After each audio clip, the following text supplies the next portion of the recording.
ವೀಕ್ಷಕರೇ, ನಮ್ಮ ಚಳ್ಳಕೆರೆ ಟಿವಿಗೆ ಸ್ವಾಗತ. ಇಂದಿನ ಪ್ರಮುಖ ಸುದ್ದಿ. ಚಳ್ಳಕೆರೆ ತಾಲೂಕು ಕಚೇರಿಯಲ್ಲಿ ಅಪರೂಪದ ಘಟನೆಯೊಂದು ನಡೆದಿದೆ. ಅಧಿಕಾರ ಸ್ವೀಕರಿಸಿದ ಕೆಲವೇ ಗಂಟೆಗಳಲ್ಲಿ ಸರ್ಕಾರಿ ಸೇವೆಗೆ ಗೌರವಯುತವಾಗಿ ವಿದಾಯ ಹೇಳಿರುವ ಪ್ರಸಂಗ ಇದೀಗ ಎಲ್ಲರ ಗಮನ ಸೆಳೆದಿದೆ. ಚಿತ್ರದುರ್ಗ ತಾಲೂಕು ಕಚೇರಿಯಲ್ಲಿ ಕಂದಾಯ ನಿರೀಕ್ಷಕರಾಗಿ ಸೇವೆ ಸಲ್ಲಿಸುತ್ತಿದ್ದ ಶರಣಬಸಪ್ಪ ಅವರಿಗೆ ಚಳ್ಳಕೆರೆ ತಾಲೂಕು ಕಚೇರಿಯ ಚುನಾವಣೆ ಶಾಖೆಯ ಶಿರಸ್ತೇದಾರ್ ಹುದ್ದೆಗೆ ಮುಂಬಡ್ತಿ ನೀಡಲಾಗಿತ್ತು. ಸುಮಾರು 3 ತಿಂಗಳಿನಿಂದ ಖಾಲಿ ಇದ್ದ ಈ ಹುದ್ದೆಗೆ ಅವರನ್ನ ನಿಯೋಜಿಸಲಾಗಿತ್ತು. ಇಂದು ಬೆಳಗ್ಗೆ ಶರಣಬಸಪ್ಪ ಅವರು ಚಳ್ಳಕೆರೆ ತಾಲೂಕು ಕಚೇರಿಯ ಚುನಾವಣೆ ಶಾಖೆಯ ಶಿರಸ್ತೇದಾರಾಗಿ ಅಧಿಕಾರ ಸ್ವೀಕರಿಸಿದ್ದಾರೆ. ಆದರೆ ಇದೇ ದಿನ ಸಂಜೆ ಅವರು ಸರ್ಕಾರಿ ಸೇವೆಯಿಂದ ವಯೋನಿವೃತ್ತಿ ಹೊಂದಲಿದ್ದಾರೆ.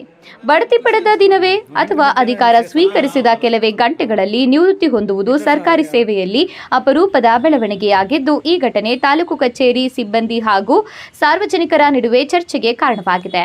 ಈ ಹಿಂದೆ ಚಳ್ಳಕೆರೆ ನಗರದಲ್ಲಿಯೇ ಕಂದಾಯ ನಿರೀಕ್ಷಕರಾಗಿ ಸೇವೆ ಸಲ್ಲಿಸಿದ್ದ ಶರಣಬಸಪ್ಪ ಅವರು ಇದೀಗ ಶಿರಸ್ತೇದಾರ್ ಹುದ್ದೆಗೆ ಅಲಂಕರಿಸಿ ಸುಮಾರು 3 ದಶಕಗಳ ಸರ್ಕಾರಿ ಸೇವೆಯನ್ನ ಯಶಸ್ವಿಯಾಗಿ ಪೂರ್ಣಗೊಳಿಸಿದ್ದಾರೆ. ಅವರ ಸೇವೆಯನ್ನ ಸಹೋದ್ಯೋಗಿಗಳು ಮೆಚ್ಚುಗೆ ವ್ಯಕ್ತಪಡಿಸಿದ್ದು, ನಿವೃತ್ತಿ ಜೀವನ ಸುಖ, ಶಾಂತಿ ಮತ್ತು ಉತ್ತಮ ಆರೋಗ್ಯದಿಂದ ಕೂಡಿರಲಿ ಎಂದು ಶುಭ ಹಾರೈಸಿದ್ದಾರೆ.